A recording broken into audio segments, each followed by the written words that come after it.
Hello viewers, இன்னைக்கு நம்ம பார்க்க போறது ஒன் பீஸ் எபிசோட் 618 பார்ட் 1.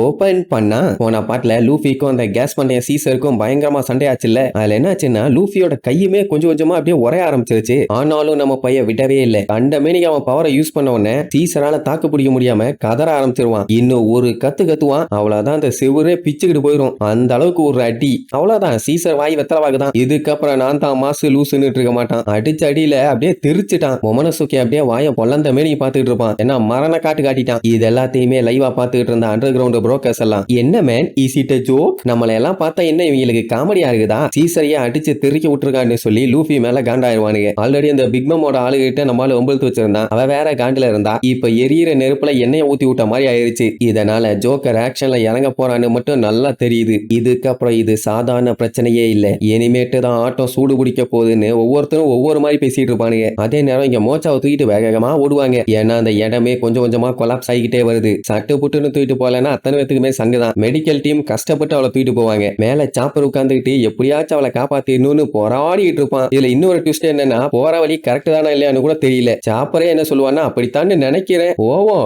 எப்படியே போனா நம்ம குரூப் கிட்ட போய் ஜாயின் பண்ணிடலாம் அப்படிங்கிற மாதிரி சொல்லிட்டு இருப்பான். அந்த டைமுங்கும் போது உசோப்பு சத்தம் கேட்கும். என்னடானா அவன் டிரான்ஸ்போர்ட்டர் ஸ்னைல் வழியா ரூட் சொல்லுவான். ஏன்னா இப்ப அவன் இருக்கிறது செக்யூரிட்டி ரூம் தானே. ஸ்ட்ரெயிட்டா போய் கீழே இறங்குங்க, அப்பதான் நீங்க ஸ்ட்ரெயிட்டா ஆர் பில்டிங்க்கு போக முடியும். அது மட்டும் இல்லாம நான் ஆர் பில்டிங்கோட டோரை மூட போறேன், அதனால முடிஞ்ச அளவுக்கு சீக்கிரமா போங்கம்மா. ஏன்னா கேஸ் பின்னாடி கண்ணா பின்னாடி வந்துட்டு இருக்குதாமா. அதே நேரம் நம்ம நமி அவளுமே ஆல்மோஸ்ட் ஆர் பில்டிங்கை நெருங்கிட்டா. இன்னும் கொஞ்சம் வந்துட்டாங்கன்னா போதும், உசோப் அந்த பில்டிங்கோட டோரை மூடிடுவான். அதுக்கப்புறம் பி பில்டிங்ல இருந்து வர கேஸை பத்தி பஞ்சாயத்தே இல்ல. இப்படி கொஞ்சம் ஜாலியா வேலை பார்த்துக்கிட்டு இருக்கும் போது சுத்தி இருக்கவங்க எல்லாம் உட்காந்து தேம்பி அழுவானுங்க. ஏன்னா அவங்க மாஸ்டர் இப்படி பண்ணுவாருன்னு கொஞ்சம் கூட எதிர்பார்க்கவே இல்லையே. கடைசியில கினியா பிக்ஸ்னு சொல்லி ஒரு பண்ணி கூட்டம்னு சொல்லிட்டான். நாய் மாதிரி வேலை பார்த்தமேடா நாதாரி பயல. இல்ல நீங்க இல்லன்னா உங்கள மாதிரி 100 பேர் கிடைப்பானுங்கன்னு வேற சொல்லிட்டான். அவங்க மாஸ்டர் இவ்வளவு மோசமா இருப்பான்னு கனவுல கூட எதிர்பார்க்கல. அவ்வளவு நம்பிக்கையான அவனே ஏமாத்திட்டான். இதுக்கப்புறம் யாரை நம்புறதுன்னு சொல்லி கதறி அழுவானுங்க. இப்ப என்னன்னா உசோப்பு இருக்கிற இந்த ரூமுமே ரொம்ப நேரத்துக்கு தாங்க போறது இல்ல. அதனால சீக்கிரமா அந்த ரூம்குள்ள போங்க, வேலையை சட்டு புட்டுன்னு முடியணும்னு சொல்லிட்டு இருப்பான். அங்க அவங்க அடிச்சு புடிச்சு வந்து ஒரு வழியா ஸ்டெப்ஸ் கிட்ட வந்துருவாங்க. அந்த டைம் பின்னாடி ப்ரூக்கோட சவுண்டு சாப்பருன்னு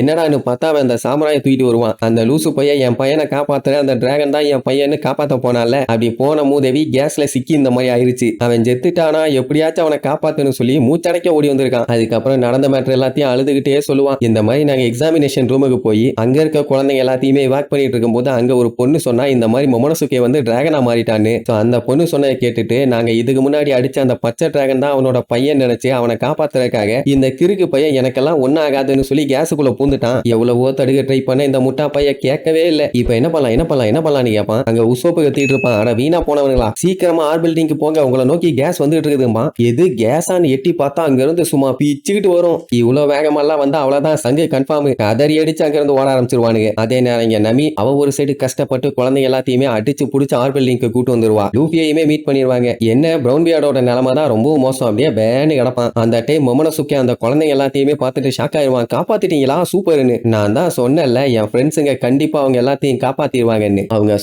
சொன்னதை செய்வாங்க, கொடுத்த வாக்க காப்பாத்துவாங்க. செஞ்சுட்டோம்லன்னு அப்படியே ஷாக்ல பார்ப்பான். அதே நேரம் இங்க சஞ்சய் அவன் ஒரு சைடு G5 ஸ்குவாடோட வருவான். ரோபின் ஜோரோன்னு எல்லாமே பக்கத்துல வந்துருவாங்க. ஆனா சாப்பர் மட்டும் இன்னும் காணுமேன்னு எல்லாத்துக்குமே பதட்டம். பில்டிங் வேற சீக்கிரமாவே டேமேஜ் ஆகுது. இங்க ஆர் பில்டிங்க்கு வந்த உடனே அத்தனை பேத்துக்குமே செம ஹாப்பி. அப்பாடா உங்களுக்கு எல்லாம் எதுவுமே ஆகலன்னு. அதே நேரம் இங்க டஷிகி ஸ்மோக்கரை தேடிட்டு இருப்பா. ஏன்னா அவன் ரொம்ப முக்கியம் இல்ல. அப்படியே கட் பண்ணி ஸ்மோக்கரையும் ட்ரெஃபால்கர் லாவையும் காட்டுறாங்க. ஸ்மோக்கர் இதெல்லாம் நமக்கு தேவையானு கேட்பான். கண்டிப்பா தேவை. இதைத்தான் அவனுங்க சேடோட டிரான்ஸ்போர்ட்டர் கண்டெய்னரா யூஸ் பண்ணுவானுங்க. இதை யூஸ் பண்ணி தான் நம்ம எல்லாருமே டிராவல் பண்ண போறோம். ஏன்னா இன்னும் கொஞ்ச நேரத்துல இந்த மொத்த பில்டிங்குமே இடிஞ்சு தரமட்டமாக போகுது. சோ முடிஞ்ச அளவுக்கு சீக்கிரமா இதை யூஸ் பண்ணி நம்ம எஸ்கேப் பண்ணணும்னு சொல்லிட்டு அப்படியே ஆர் பில்டிங்க்கு வந்து சேர்ந்துருவானுங்க. லூஃபிக்கு ட்ரெஃபால்கர் லாவை பார்த்தோன்னே சந்தோஷம். ஸ்மோக்கரை பார்த்தோன்னே G5 ஸ்குவாட் எல்லாத்துக்குமே சந்தோஷம். ஆனந்த கண்ணீர். டேய் போதுண்டா, வாய மூடுகிறா, அங்க முடியலாமா. உடனே ட்ரெஃபால்கர் லா சரி அந்த சீசர் பையன் எங்க, அவனை புடிச்சிட்டியான்னு வந்து கேட்பான். அவனை இந்த வழியா தான் நான் அடிச்சு திருக்க விட்டேன், அங்கதான் எங்கேயாச்சும் செதறி கிடப்பான். அப்படியே தப்பிச்சிருந்தாலும் அவனால எவ்வளவு தூரத்துக்கு போக முடியுங்கிற மாதிரி கேட்பான். உடனே ட்ரெஃபால்கர் லாக்கு செம காண்டாவும். அட மென்டல் பையில அவனை கிட்னாப் பண்றதாண்டா நம்ம பிளானே, ஏன்டா அப்படி பண்ணு கேட்டா எனக்கு அவனை பிடிக்கிறதுல சுத்தமா இன்ட்ரெஸ்டே இல்லாம. இருக்கான்பா. அட லூசு, உனக்கு பிடிக்குதோ இல்லையோ இதுதான் பிளான். அவன் மட்டும் தப்பிச்சு போனா என்ன பண்ண போறேன்னு கேட்டா போனா போயிட்டு போறான், எனக்கு என்னப்பா. ஏன்டா உனக்கு பிடிச்ச மாதிரி எல்லாம் பிளான மாத்திட்டு இருக்க, உன்ன போய் நம்பின பாரு. சரி வா இனியாச்சும் போய் புடிக்கலாம்பா. உடனே லூஃபிக்கெல்லாம் செம காண்டாவும். அப்படியே கட் பண்ணி லேபுக்கு வெளியில காட்டுறாங்க. ஃபுல்லா போகதான், ஐ மீன் அந்த பாய்சன் கேஸ். இப்ப என்னன்னா இந்த பங்க் ஹசார்ட் ஐலாண்ட அந்த சீசர் க்ளோன் தான் கம்ப்ளீட்டா ரூல் பண்ணிட்டு இருந்தான். அது எல்லாத்தையுமே இப்போ மொத்தமா ஸ்பாயில் பண்ணிட்டான். இல்ல அந்த பில்டிங் முதற்கொண்டு எல்லாமே கம்ப்ளீட்டா கேஸால ஃபில் ஆயிருச்சு. டாப்பரு, மோச்சா, ப்ரூக்கு, சாம்ராயி இவங்க எல்லாம் இன்னுமே தப்பிச்சு ஓடி வந்துகிட்டே தான் இருக்காங்க. உசோப்பு எப்பண்டா அவங்க ஆர் பில்டிங்க்கு வருவாங்க, டோரை லாக் பண்ணி அவங்கள காப்பாத்தலான்னு வெயிட்டிங்ல இருப்பான். அதனாலேயே சீக்கிரம் ஓடுங்க ஓடுங்க, நமக்கு டைம் இல்லைன்னு கத்திட்டு கிடப்பான். இப்போதைக்கு இவங்க இந்த ஐலாண்ட்ல இருந்து எஸ்கேப் ஆறதுக்கான ஒரே வழி அந்த R66 டோர் மட்டும்தான். இங்க பிரவுன் பியர்டு வேற பேண்ட் கிடப்பான். நம்பி பார்த்துட்டு கொஞ்ச நேரம் தாக்குப்புடி, எப்படியும் சாப்பர் வந்துருவான். வந்தவொடனே உனக்கு ட்ரீட்மெண்ட் பார்த்து சரி பண்ணிடுவான்பா. ஒரு அடி 2 அடினா பரவாயில்ல, கண்டினியூஸா நம்மளுக்கு சிக்கினதுல இருந்தே அடி வாங்கிட்டு தான் இருக்கான். ஆனா சும்மா சொல்லக்கூடாது, பிரவுன் பியர்டு நல்லா அடிதாங்கி நமிக்கு பீதி அவங்க எல்லாருமே நல்லபடியா வந்து சேர்ந்துருவாங்களான்னு. ஆனா லூஃபி ஃபுல் கான்பிடென்ட்டோட இருப்பான். அவங்களுக்கு எதுவும் இருக்காது, கண்டிப்பா வந்து சேர்ந்துருவாங்க, தைரியமா வெயிட் பண்ணுன்னு வெறி கொண்டு வெயிட் பண்ணுவான். அவ்வளவுதான்.